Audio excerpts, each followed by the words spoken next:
ರಾಜಧಾನಿ ಬೆಂಗಳೂರಿನಲ್ಲಿ ಮತ್ತೊಂದು ಮನಕಲುಕುವ ಘಟನೆ ನಡೆದಿದೆ.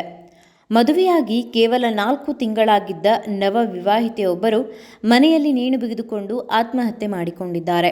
ಆತ್ಮಹತ್ಯೆಗೂ ಮುನ್ನ ಬರೆದಿರುವ ಡೆತ್ ನೋಟ್ನಲ್ಲಿ ಪತಿ ಹಾಗೂ ನಾದಿನಿ ವಿರುದ್ಧ ಗಂಭೀರ ಆರೋಪ ಮಾಡಿರುವುದು ಪ್ರಕರಣಕ್ಕೆ ಹೊಸ ತಿರುವು ನೀಡಿದೆ. ಮೃತ ಮಹಿಳೆಯನ್ನ ಚಿಕ್ಕಮಗಳೂರು ಮೂಲದ 25 ವರ್ಷದ ಶ್ವೇತಾ ಎಂದು ಗುರುತಿಸಲಾಗಿದೆ. ಅವರು ಬೆಂಗಳೂರಿನ ಕಾಮಾಕ್ಷಿ ಪಾಳ್ಯ ಪೊಲೀಸ್ ಠಾಣೆ ವ್ಯಾಪ್ತಿಯ ಸುಂಕದಕಟ್ಟೆಯಲ್ಲಿ ಪತಿಯೊಂದಿಗೆ ವಾಸವಾಗಿದ್ದು, ಖಾಸಗಿ ಶಾಲೆಯೊಂದರಲ್ಲಿ ಶಿಕ್ಷಕಿಯಾಗಿ ಕೆಲಸ ಮಾಡುತ್ತಿದ್ದರು.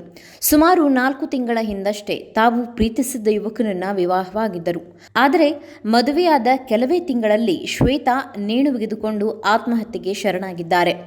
ಆತ್ಮಹತ್ಯೆಗೂ ಮುನ್ನ ತಾಯಿಯನ್ನ ಉದ್ದೇಶಿಸಿ ಡೆತ್ ನೋಟ್ ಬರೆದಿದ್ದು, ತನ್ನ ಸಾವಿಗೆ ಪತಿ ಹಾಗೂ ಅವರ ಅಕ್ಕನೇ ಕಾರಣ ಎಂದು ಆರೋಪಿಸಿದ್ದಾರೆ. ಅವರಿಂದ ನಿರಂತರ ಮಾನಸಿಕ ಹಿಂಸೆ ಎದುರಿಸುತ್ತಿದ್ದೆ, ಬದುಕುವ ಆಸೆಯನ್ನೇ ಕಳೆದುಕೊಂಡಿದ್ದೇನೆ, ನನ್ನ ಸಾವಿಗೆ ಕಾರಣರಾದವರನ್ನ ಸುಮ್ಮನೆ ಬಿಡಬೇಡಿ ಎಂದು ಡೆತ್ ನೋಟ್ನಲ್ಲಿ ಮನವಿ ಮಾಡಿದ್ದಾರೆ. ಘಟನಾ ಸ್ಥಳಕ್ಕೆ ಕಾಮಾಕ್ಷಿ ಪಾಳ್ಯ ಠಾಣೆ ಪೊಲೀಸರು ಭೇಟಿ ನೀಡಿ ಪರಿಶೀಲನೆ ನಡೆಸಿದ್ದು, ಡೆತ್ ನೋಟ್ ವಶಕ್ಕೆ ಪಡೆದಿದ್ದಾರೆ. ಕುಟುಂಬಸ್ಥರು ನೀಡಿದ ದೂರಿನ ಆಧಾರದ ಮೇಲೆ ಪ್ರಕರಣ ದಾಖಲಿಸಿಕೊಂಡಿರುವ ಪೊಲೀಸರು ಮೃತೆಯ ಪತಿಯನ್ನ ವಶಕ್ಕೆ ಪಡೆದು ವಿಚಾರಣೆ ನಡೆಸುತ್ತಿದ್ದಾರೆ. ಡೆತ್ ನೋಟ್ನಲ್ಲಿರುವ ಆರೋಪಗಳು ಹಾಗೂ ಆತ್ಮಹತ್ಯೆಗೆ ನಿಖರ ಕಾರಣವೇನು ಎಂಬುದರ ಕುರಿತು ಪೊಲೀಸರು ತನಿಖೆ ಮುಂದುವರೆಸಿದ್ದಾರೆ.